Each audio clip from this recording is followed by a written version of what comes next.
बदनापुरात वाळू माफियांची दहशत. महाराष्ट्र लोक न्यूज चॅनल आणि दैनिक गाववाला गाव खबर या वृत्तपत्रांच्या पत्रकारावर जीवघेणा हल्ला. तालुक्यातील पीरसांगवी येथे अवैध वाळू उपसा विरोधात आवाज उठवणे एका तरुण पत्रकाराला महागात पडले आहे.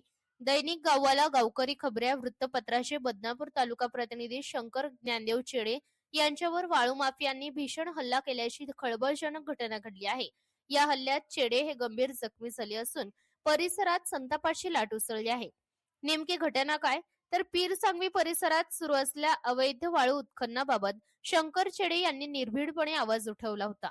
याचाच राग मनात धरून वाळू माफियांनी पूर्व वैमनस्यातून त्यांना घेरले. संशयित आरोपींनी लोखंडी सळाईने लाठ्या काठ्यांनी शंकर चेडे यांच्यावर अमानुष हल्ला चढवला. या हल्ल्यात ते रक्तबंबाळ झाले असून त्यांना तातडीने जालना खाटी रुग्णालयात उपचारासाठी दाखल करण्यात आले आहे. सध्या त्यांची प्रकृती स्थिर असल्याची माहिती डॉक्टरांनी दिली आहे. वाळू उपशासारख्या गंभीर विषयावर बातमीदारी करणाऱ्या पत्रकारावर झालेला हा हल्ला म्हणजे बदनापूर तालुक्यातील कायदा व सुव्यवस्थेचे धिंडवडे काढणारा प्रकार आहे.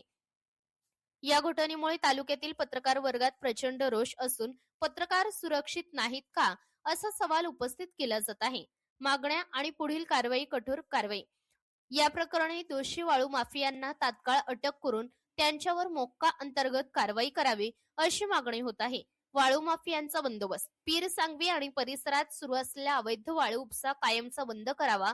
पोलिसांनी या प्रकरणी गुन्हा दाखल करण्याची प्रक्रिया सुरू केली असून संशयितांचा शोध घेतला जात आहे. एका पत्रकारावर झालेला हा हल्ला संपूर्ण लोकशाहीवरचा हल्ला आहे.